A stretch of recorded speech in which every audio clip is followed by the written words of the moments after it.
जय हिंद दोस्तों। सो 25 चैप्टर्स जो हैं इस मॉडर्न इंडिया हिस्ट्री के वो हमने कंप्लीट कर लिए हैं। लास्ट हमने ट्रेड यूनियन वाला चैप्टर कंप्लीट किया था। Today we will be dealing with Rowlatt Act and Jallianwala Bagh massacre. ठीक है, तो ये बहुत बड़ा दाग है ब्रिटिश इंडिया के ऊपर when they were ruling in India. And Jallianwala Bagh massacre was ना भूलने वाली एक चीज़ हमारे स्कार बन के रह गई है for the Indian national history also we say. ठीक, तो आज हम इसके बारे में देखेंगे questions related to this phase of the national movement. So let's start with the first question. And before starting, आप सबको रक्षाबंधन की बहुत बहुत शुभकामनाएं, हार्दिक बधाइयाँ। एंड आई होप देखिए आज तो सब इन्जॉय कर रहे होंगे। मे बी कुछ लोग जो नहीं गए हैं अपने घर तो वो अपनी पढ़ाई कर रहे होंगे obviously, but you should also enjoy the festivals इसीलिए होते हैं। तो कोशिश किया कीजिए, अगर एग्ज़ाम बहुत ज़्यादा पास नहीं है तो त्योहारों पर एटलीस्ट अपने घर जाया कीजिए।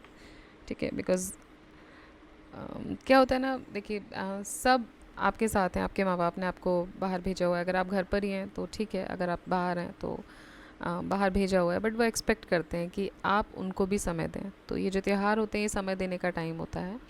तो कोशिश किया कीजिए कि अगर बहुत एग्ज़ाम बहुत पास नहीं है, नज़दीक नहीं है, तो भले एक दिन के लिए सही, अगर आप बहुत दूर नहीं रहते हैं, एक्सेसिबल जगह पे रहते हैं, एक्सेसिबल नहीं होता है तो फिर किसी के लिए भी ईजी नहीं है, बट अगर बहुत दूर नहीं है, एक्सेसिबल हैं, तो एक दो दिन के लिए कोशिश कीजिए कि त्योहारों पर अपने घर जाएं। ठीक है, so let's start with the first question. During the Indian freedom struggle, why did the Rowlatt Act arouse popular indignation? Okay, तो ये क्यों हुआ था? Because it authorize the government to imprison people without trial. ठीक है, तो Indian freedom struggle के time पे रोलट एक्ट में अचानक से मतलब इतना इतना अराउज क्यों आया था? Why this everyone was against Rowlatt act? वो इसलिए था क्योंकि इस एक्ट के थ्रू गवर्नमेंट को एक ऑथराइजेशन मिल गई थी कि लोगों को विदाउट ट्रायल वो इम्प्रिजन कर सकते हैं। इस समय पे जो वाइसरॉय थे वो थे लॉर्ड चेम्सफोर्ड, क्योंकि आपको याद होगा मॉन्टेग्यू चेम्सफोर्ड रिफॉर्म्स आया था 1919 में। तो एक सिडिशन कमेटी अपॉइंट की गई थी गवर्नमेंट के द्वारा 1917 में, जिसमें जो मेन कमेटी हेड थे वो थे जस्टिस रोलट। तो उन्होंने कुछ रिकमेंडेशन दिए थे to curb the sedition activity in India. ठीक है, Rowlatt Act 1919 gave unbridled power to the government to arrest and imprison suspects without trial. तो इन्होंने ये पावर दे दी थी टू द गवर्नमेंट कि भाई अगर कोई भी सस्पेक्ट है तो बिना ट्रायल के, बिना पता किए, बिना उसको कोर्ट में ट्राई किए, you can arrest them. The act caused a wave of anger among all sections of society. अब उनके लिए तो ईजी था, देखिए they were ruling on another country. ठीक है, तो उनका कोई मोटिव नहीं था कि यहाँ सालों साल उनको मतलब अपना कुछ इस्टेब्लिशमेंट बनाना है। वो तो इस देश को बेसिकली एक तरीके से आप बोल सकते हैं जोक की तरह दे वर जस्ट चूस रहे थे चीज़ें कि भाई यहाँ से चीज़ें ख़त्म कर लें वो जितनी हो सके। So they had this thing in mind. उनको यहाँ के डेवलपमेंट से तो कोई लेना देना नहीं था, ना ही यहाँ के लोगों से। उनके लिए तो ये बहुत ईजी हो जाता है किसी को भी उठा के जेल में डाल देना विदाउट एनी ट्रायल। ये एक्ट से क्या हुआ, जो भी सोसाइटीज़ थी अमंग ऑल ओवर इंडिया, उनके अंदर एक अनरेस्ट डेवलप हुआ। Well known description of bill at that time was no दलील नो वकील नो अपील, ना दलील ना वकील ना appeal, which means no plea no lawyer no appeal. ठीक है, तो this was a very sedition act से ज़्यादा ये मतलब आपके लिए एक अनफेवरेबल कंडीशन बन गई थी।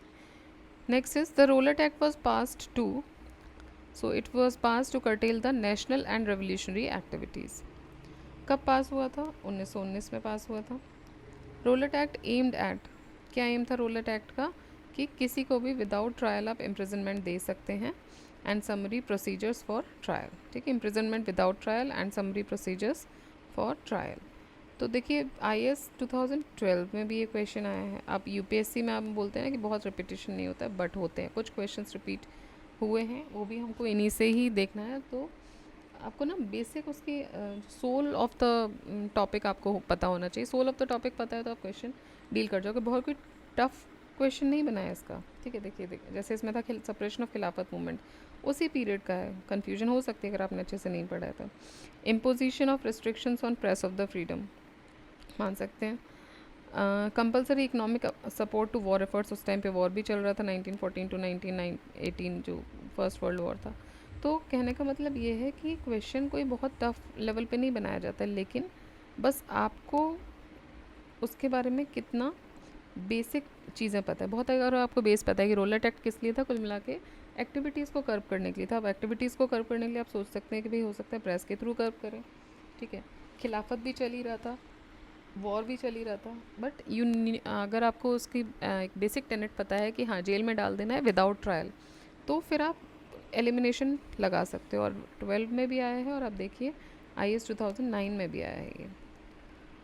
तो 3 साल के गैप में यूपीएससी में भी ये रिपीट हुआ है, तो स्टेट में तो जनरली रिपीट होते हैं, इसीलिए PYQs are very important for when we study for state exams. Next is with reference to Rolette Satyagraha, which of the following statement is or are correct? Rolette Act was based on recommend, देखिए ये again roulette 3 बार IAS में अभी तक हम देख रहे हैं, भी आगे भी आए तो पता नहीं। तो तीसरी बार तो हम देख रहे हैं 9, 12, 15, 3 साल के गैप पे ये दे रहे हैं। So with reference to Rowlatt Satyagraha आपको बताना है कौन सा स्टेटमेंट इनमें से सही है। Rowlatt Act was based on the recommendation of sedition committee, ठीक। तो क्या ये सही है? हाँ, अभी हमने ऊपर देखा है कि एक सेडिशन कमेटी 1917 में बनाई गई थी, जिसके जो प्रेसिडेंट थे वो जस्टिस रोलेट थे। रोलेट सत्याग्रह में Gandhi ji try to utilise the home rule league demonstration against the arrival of Simon Commission coincided with Rowlatt Satyagraha. देखिए साइमन कमीशन, अगर आपको क्रोनोलॉजी पता है हिस्ट्री की, तो साइमन कमीशन लेट आया है।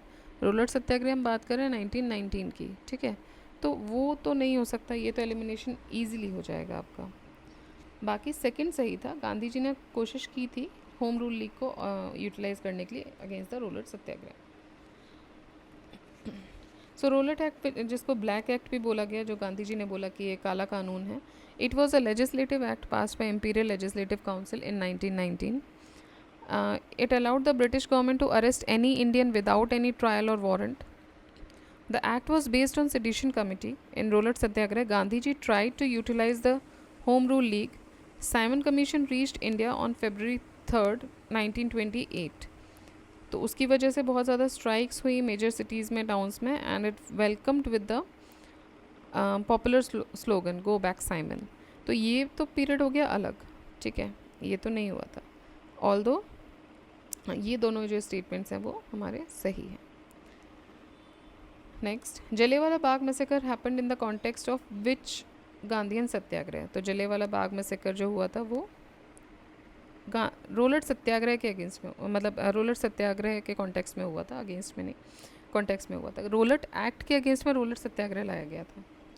वो who was the viceroy of India when Rowlatt was passed. तो आपको देखिए पीरियड से भी आप याद रख सकते हो, और इस पीरियड में इंपॉर्टेंट चीज़ भी थी मॉन्टेग्यू चेम्सफोर्ड रिफॉर्म। और चेम्सफोर्ड कौन थे उस समय पे? वाइसरॉय थे। मॉन्टेग्यू कौन थे? सेक्रेटरी ऑफ इंडिया थे। सो चेम्सफोर्ड रहे हैं वाइसरॉय 1916 से 1921 तक, and he was the viceroy of India when the Rowlatt Act was passed. Again same question है, किसकी वाइसरॉयल्टी में हुआ था? Indian National Congress oppose the Rowlatt Act because it aimed to limit the individual liberty, to ban on Indian National Congress. नहीं, Indian National Congress के बारे में कोई बात ही नहीं हो रही है। To enlarge the communal delegation भी यहाँ पे नहीं हो रहा है। कम्युनल डेलीगेशन 1909 में आया, उसके बाद उसको 1919 के जो एक्ट आया था उसमें लार्ज किया गया था। To imprisonment national leaders charging the traitors to the nation, to imprison national leaders charging the traitors to the nation. Okay, नहीं ये भी नहीं है। इंडिविजुअल लिबर्टी को कर्व करना था कि भाई अगर किसी ने कोई स्टेटमेंट दे भी दी और आपको लग रहा है कि नहीं ये दिस कुड बी डेंजरस, या फिर सरकार को ही लग रहा है कि नहीं कुछ किसी भी तरीके से इनको सू करना है, इनको अंदर डालना है, तो वो उसके लिए इसका यूज़ करते थे आराम से, ठीक है। नेक्स्ट इज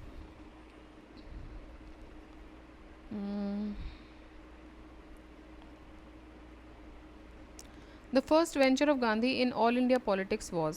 तो ये था रोलेट सत्याग्रह। देखिए हमने लास्ट जो गांधीयन फेज का जो चैप्टर पढ़ा था उसमें हमने देखा था कि गांधी का पहला सत्याग्रह था चंपारण, ठीक है, जो रीजन में वो एक पर्टिकुलर रीजन में हुआ, देन अहमदाबाद, देन खेड़ा, ये दोनों अहमदाबाद गुजरात में हुए, ये चंपारण बिहार में हुआ।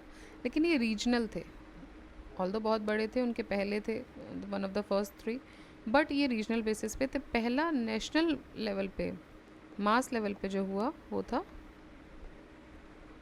रोलर सत्याग्रह, ठीक है। तो every movement started by Gandhi help Indian nationalism to attain an unprecedented height. The movements conceived by Gandhi ji like Champaran peasant movement, Ahmedabad mill workers movement, Kheda peasant movement, they were limited to the specific issue of a particular section of the society. The scope of the area was also very limited, but roller satyagrah against the censor of the was against the censor of the freedom of press and detention without trial was proactively joined by all sections of the society. Sentiments of the aggrieved common people were addressed. Knitting of people from all religions, all castes, all age groups, and both the genders in nationalist movement had a distinguished characteristic of roller satyagrah. National newspaper, political journals, etc. made Gandhi a popular figure, and this was all India level, the first all India level movement launched by Mahatma Gandhi. ठीक, तो पहला all India movement जो महात्मा गांधी जी के द्वारा launch किया गया वो था roller Satyagraha. Who suggested launching of no tax campaign as a protest against Rowlatt Act? Okay. Who suggested launching of a no tax campaign as a protest against the Rowlatt Act? अब एक तो Rowlatt सत्याग्रह कौन कर रहा था, गांधी जी कर रहे थे, बट रोलट एक्ट तो पूरे सोसाइटी में सभी को प्रॉब्लम दे रहा था ना, हर सोसाइटी के लोग के लिए वो दिक्कत थी. कल को आप किसी को भी उठा के जेल में डाल दोगे अगर हमारे मुंह से कुछ निकल रहा है तो.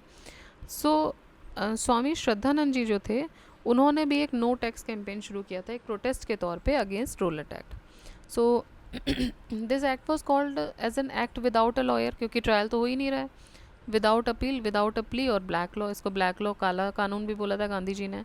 तो ना वकील, ना दलील, ना appeal. So according to this act the British government was free to arrest and imprison suspects without trial. इसी प्रोटेस्ट में स्वामी श्रद्धानंद ने सजेस्ट किया था that to start a movement with the non payment of लगान. ने बोला कि भाई अगर ये रोलट एक्ट आप लगा के रखोगे तो फिर हम लगान नहीं देंगे, ठीक है, हम कोई रेंट नहीं पे करेंगे.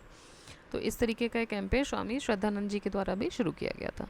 The anarchical and revolutionary crimes act 1919 was popularly known as, तो इसका पूरा नाम अगर आप देखेंगे तो क्या है, anarchical and revolutionary crimes act 1919. Again IAS 1996 में भी एक क्वेश्चन आ रखा है, ठीक. तो इसका पूरा नाम था anarchical and revolutionary crimes act. Rowlatt इसलिए बोला गया क्योंकि जस्टिस रोलट इसको रीड कर रहे थे. रोलट सत्याग्रह इसलिए बोला गया क्योंकि रोलट एक्ट के अगेंस्ट में था. So anarchical and revolutionary crimes act popularly इसको रोलट एक्ट बोला गया. It was passed on the recommendation of a committee under the chairmanship of Justice Sidney Rowlatt. Which important event immediately preceded Jallianwala Bagh massacre. तो Rowlatt Act just Jallianwala Bagh massacre होने से just पहले Rowlatt act ही पास हुआ था. Non cooperation movement तो देखिए बाद में हुआ. कम्युनल अवार्ड पहले ही दे दिया गया था 1909 में पहला. साइमन कमीशन 1928 में आ रहे हैं, ठीक. So Rowlatt Act was enacted in 1919. इसके प्रोटेस्ट में गांधी जी ने एक कंट्री वाइड स्ट्राइक ऑर्गेनाइज किया था 6 अप्रैल 1919 को. General Dyer orchestrate the brutal killing of April 13, 1919 at Jallianwala Bagh. Non cooperation 1920. Communal award communal award है ये, कम्युनल इलेक्टोरेट्स नहीं है. कम्युनल इलेक्टोरेट 1909 में दिया था, हमने पढ़ा था, मुस्लिम इलेक्टोरेट्स के लिए अलग से, तो एक तरीके से सेपरेट इलेक्टोरेट था वो. सो कम्युनल अवार्ड हो गया 1932 में, और उसके बाद आपका अराइवल ऑफ साइमन कमीशन हो जाएगा 1928 में.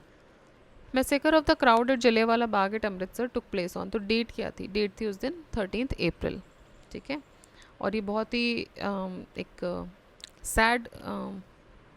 सैड तो छोटा वर्ड हो जाएगा शायद, that's for the brutal killing. एक बहुत बड़ा मैसेकर था ये अमृतसर मैसेकर में.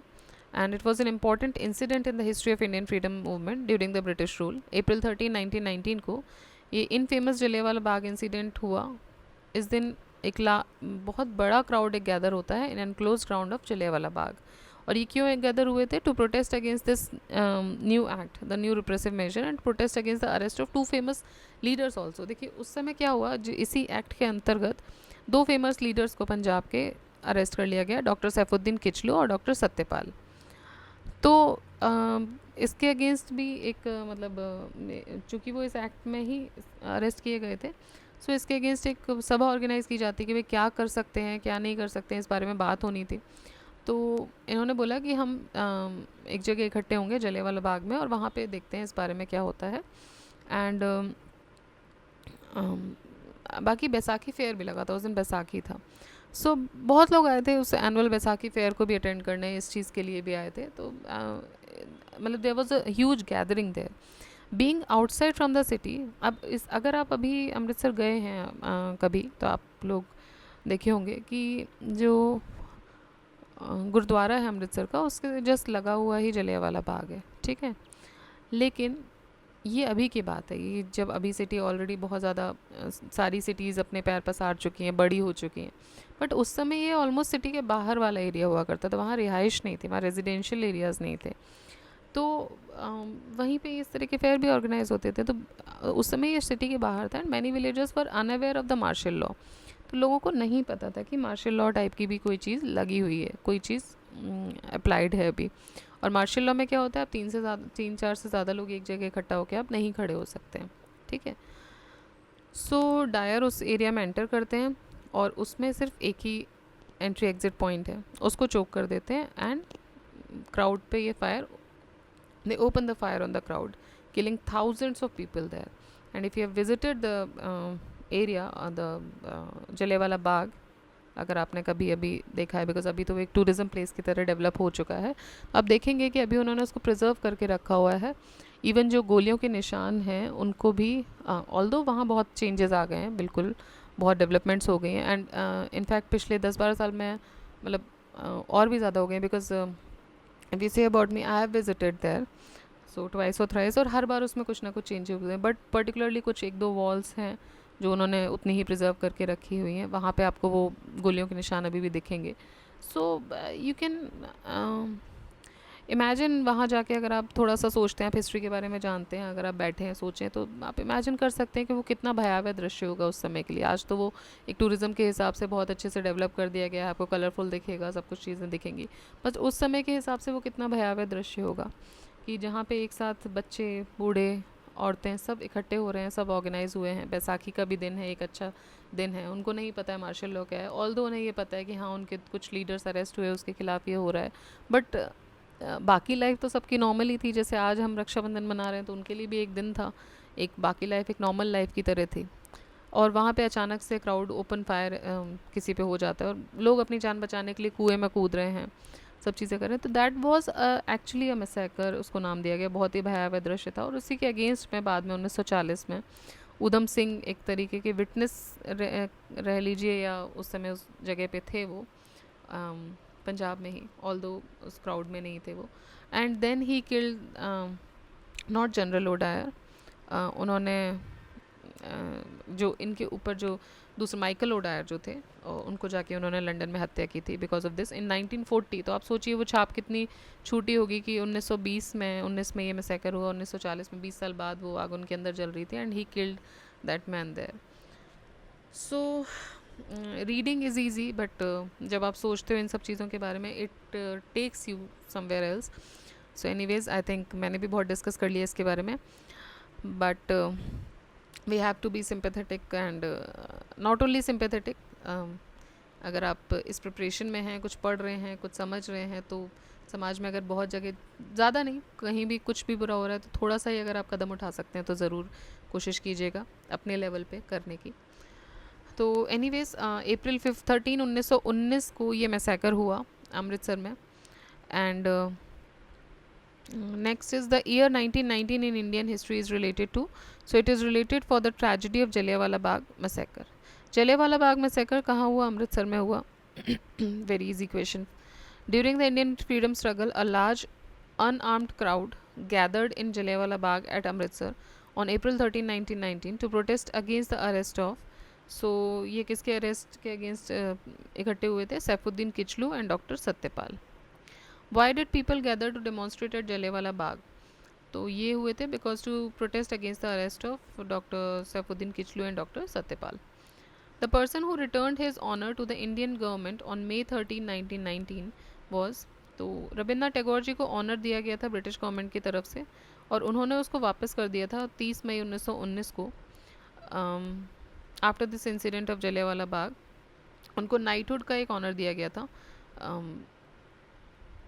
In a letter to the Governor General, he wrote, "The time has come when badges of honor make our shame glaring in their incongruous context of humiliation, and I, for my part, wish to stand shorn of all special distinctions by the side of those of my countrymen who, for their so called insignificance, are liable to suffer degradations not fit for human being." Rabindranath Tagore was awarded Nobel prize in, तो इनको Nobel prize मिला था 1913 में. So he was awarded Nobel Prize in the field of literature in 1913, and he was the first Indian who received this award. The name of the person of India who returned the knighthood conferred by him by British government as a token of protest against the atrocities in Punjab 1919 was, so he was Rabindranath Tagore. As a means of protest against which of the following incident Rabindranath Tagore gave up his honor of knighthood? Jallianwala Bagh massacre. Rabindranath Tagore gave up his knighthood in the protest of which of the following? Jallianwala Bagh massacre. Rabindranath Tagore, again देखिए 6-7 question इसी पे आ चुके हैं. Jallianwala Bagh tragedy. Who among the following gave up the title of sir? देखिए knighthood में मतलब sir का टाइटल आपको दिया जाता है. In protest against Jallianwala Bagh massacre, Rabindranath Tagore. Given below are the two statements, one labeled as assertion, other as reason. Rabindranath Tagore renounced the knighthood. ये assertion है. Reason ये है because he wanted to participate in the non-cooperation movement. So Rabindranath Tagore renounced the knighthood because he wanted to participate in the नहीं देखिए non cooperation movement के लिए नहीं दिया था उन्होंने as a to show a protest against Jallianwala Bagh massacre ये इन्होंने ख़त्म किया था in protest against Jallianwala Bagh massacre. तो सेकंड स्टेटमेंट तो गलत हो जाएगा. Assertion would be true. Who resign from the membership of viceroy's executive council as a protest against Jallianwala Bagh? तो शंकरन नायर ये वाइसरॉय के एग्जीक्यूटिव काउंसिल के एक मेंबर थे, शंकरन नायर, और इन्होंने रिज़ाइन दे दिया था from the membership of viceroy's executive council.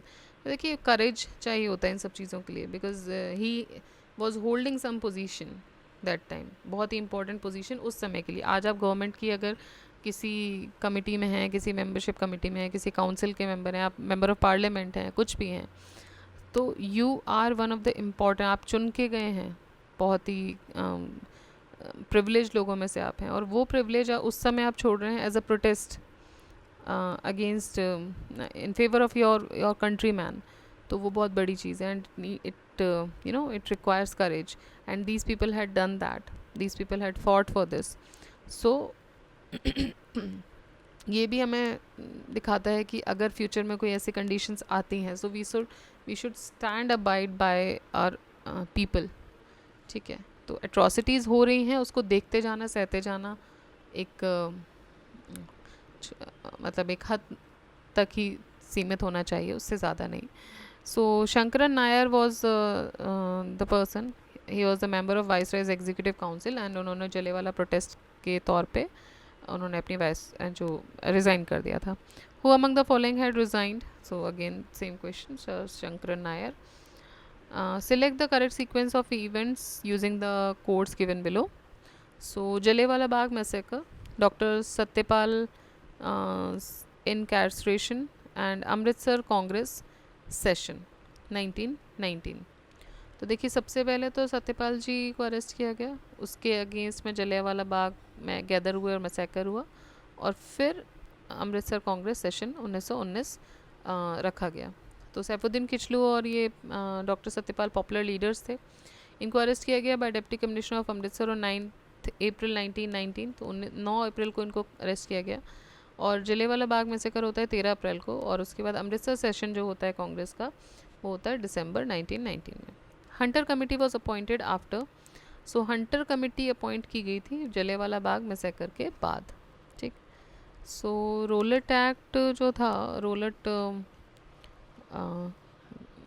जो पास किया गया था, या एनार्किकल जो एक्ट था वो पास किया गया था 1919 में, और सिडिशन एक कमेटी बिठाई गई थी. सिडिशन कमेटी 1917 में थी, लेकिन इस इंसिडेंट के होने के बाद जो कमेटी बिठाई गई थी वो थी हंटर कमेटी. ठीक. So government establish disorders inquiry committee. अब इसका क्या नाम था हंटर कमेटी का? Disorders inquiry committee. So disorders inquiry committee जिसको हेड कर रहे थे doctor William Hunter, and he was a senator of College of Justice of Scotland. The committee had 7 members and 4 British and 3 Indians. ठीक है, तो इस committee में 7 members थे, जिसमें से 4 ब्रिटिशर्स थे, 3 इंडियंस थे.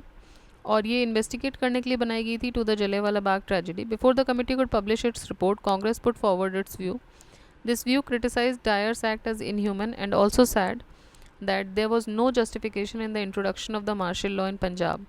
ठीक है, तो ये कमेटी अपनी रिपोर्ट दे पाती. इससे पहले कांग्रेस ने अपने व्यूज़ रखे. उन्होंने बोला कि ये बहुत ही इनह्यूमन एक्ट था और इसमें कोई भी जस्टिफिकेशन नहीं दिख रहा है कि पंजाब में आपने जो मार्शल लॉ लगाया उस और जो ये किलिंग्स करवाई उसके लिए. But Hunter report as expected, इन्होंने चीज़ों को अलग तरीके से देखा. Although it condemned most of the decisions taken by general Dyer, but वो एग्री किए with the imposition of the martial law in Punjab. तो जनरल डायर ने उन्होंने, because that would have been in its favour, तो उन्होंने ये तो बोला कि नहीं भाई जनरल डायर ने जो किया दैट वाज रॉन्ग और अलग अलग तरीक़ों से, but imposition of martial law के अगेंस्ट उन्होंने कुछ नहीं बोला. They said it was required there.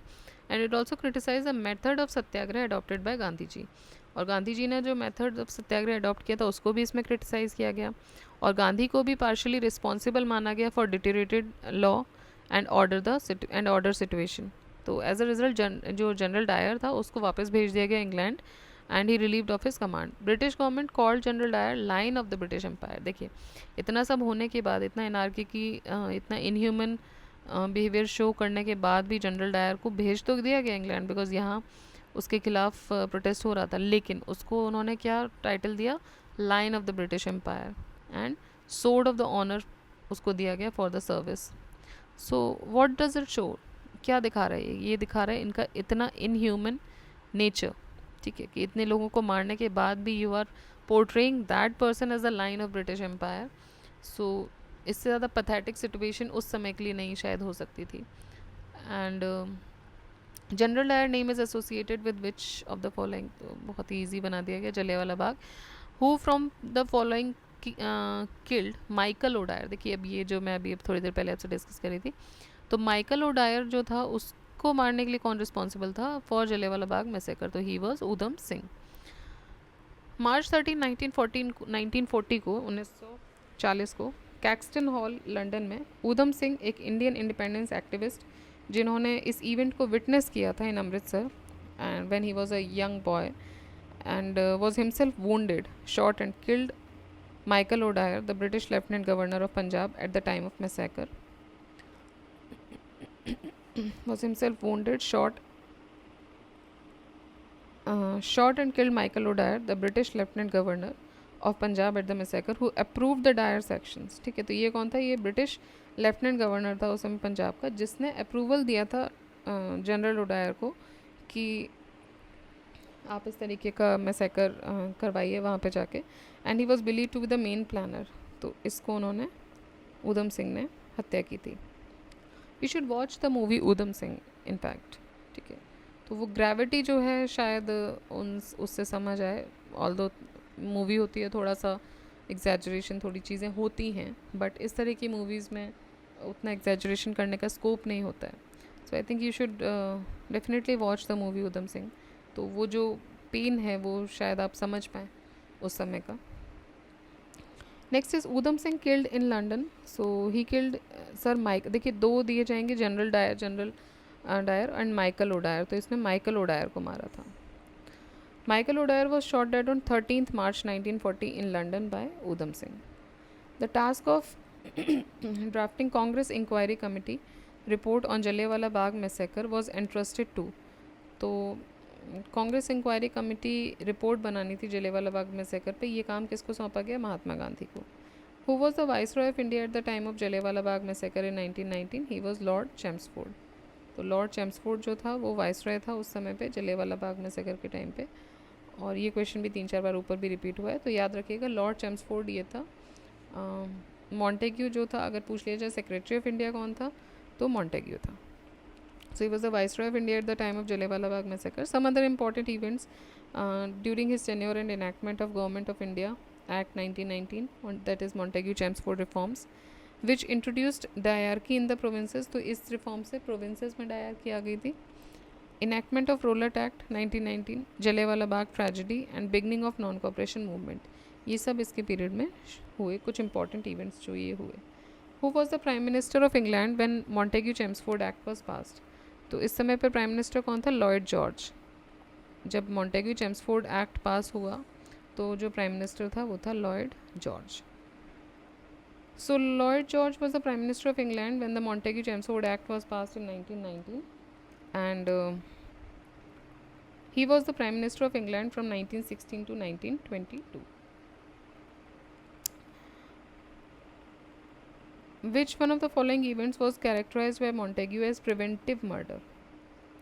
Montagu ने इसको प्रिवेंटिव मर्डर किसको बोला था? जलियांवाला बाग मैसेकर को. मतलब द स्टेटमेंट्स दे गिव, आप उससे ही पता लगा सकते हैं कि killing of thousands of people को वो सिंपल एक टर्म दे रहे हैं कि हमने प्रिवेंटिव मर्डर किए थे. ठीक है. How can you justify the killing of a child as a preventive murder? You know, अगर वो आज से 20 साल बाद कुछ करता भी है तो उसके लिए आप क्या उसको 20 साल पहले उसका कत्ल कर दोगे? तो how could you justify this by saying a preventive murder? It was a very very brutal act जिसको बहुत ही ज़्यादा हल्के में या फिर एज अ इवन नॉट हल्के में as a man of pride लिया गया ब्रिटिशर्स के द्वारा. So this was a brutality in done by this the people of Britain. Which one of the following aroused a wave of popular indignation that led to massacre by British at Jallianwala Bagh? So it was Rowlatt Act. The government appointed a commission headed by Justice Sidney Rowlatt to investigate the nature of discontent and the cause of revolutionary activities. On the recommendation of the commission, Rowlatt Act was passed in March 1919. The act empowered the government to arrest any person without assigning any reason or ground for arrest, search any place without a warrant, and imprison any person without a trial. The Rowlatt Act raised a storm of protest and a wave of popular indignation throughout the country. The press and the Congress called it the Black Act. There were strikes and public meetings at various places throughout the country. At Amritsar, the arrest of Gandhi and two prominent local leaders, Dr. Saifuddin Kichlu and Dr. Satyapal, aroused a wave of protest. On April 13, 1919, एक peaceful और unarmoured protest rally organise की गई, held in the open but enclose ground. ठीक है, open था but point of entry और exit एक ही था. सो एनक्लोज ग्राउंड था कॉल्ड जलियांवाला बाग. जब मीटिंग प्रोग्रेस में थी तो एक ब्रिटिश ऑफिसर जनरल डायर अपने ट्रूप्स के साथ वहाँ एंटर करता है. कोई वार्निंग नहीं देता, ना ही किसी को बोलता है to disperse or something. No warning was given and अचानक से ही the troops started firing on them. The park had a very small exit gate, it too was close, उसको भी इन्होंने बंद कर दिया गया था. तो जस्ट 10 मिनट में more than 1,000 of people were killed and 2,000 were wounded. The firing stopped only after ammunition had been exhausted. और फायरिंग तभी रुकी है जाके जब उनके पास जितना भी असला था, जितनी भी बंदूकें थी, जितनी भी गोलियां थी, उसमें जब वो ख़त्म हो गई हैं, then the firing was stopped. So it is really hard to understand what happened during this time. And and they were calling that people as the line of British Empire and something. So this is very very very hard disheartening thing. So these were the questions related to Rowlatt Act and Rowlatt Satyagrah. तो सिर्फ पढ़िए मत, feel भी कीजिए उस चीज़ को, क्योंकि आप हिस्ट्री पढ़ रहे हैं. एंड फील भी सिर्फ फील करके आज ख़त्म नहीं कर देना है इसको. अपने you know you have to understand, you should be empathetic, sympathetic towards people, and sympathy इस वे में नहीं कि just आप sympathy दे रहे हैं because they were the brave people जो किसी काम की वजह से ऑर्गेनाइज हुए थे. हम अपने घरों से नहीं निकलते हैं चाहे कुछ भी हो जाए. ठीक है. सो गलत के ख़िलाफ़ आवाज़ उठाना इज़ हमेशा नहीं, झंडे लेके हमेशा खड़े हो जाना इज़ नॉट गुड. आवाज़ उठाना मतलब कुछ करना उसके लिए. ठीक है, that is very important. And जितना हो सके, मतलब कहने का मतलब है कि मानव धर्म जो होता है, जिसको हम बोलते हैं इन लोगों ने इनह्यूमन एक्ट किया, we should not be inhuman. We have been born as human. We should show humanity towards other human as well. So इसी के साथ आप लोग अपना धर्म निभाते रहिए, पढ़िए, एंड कीप रीडिंग. जय हिंद, जय भारत.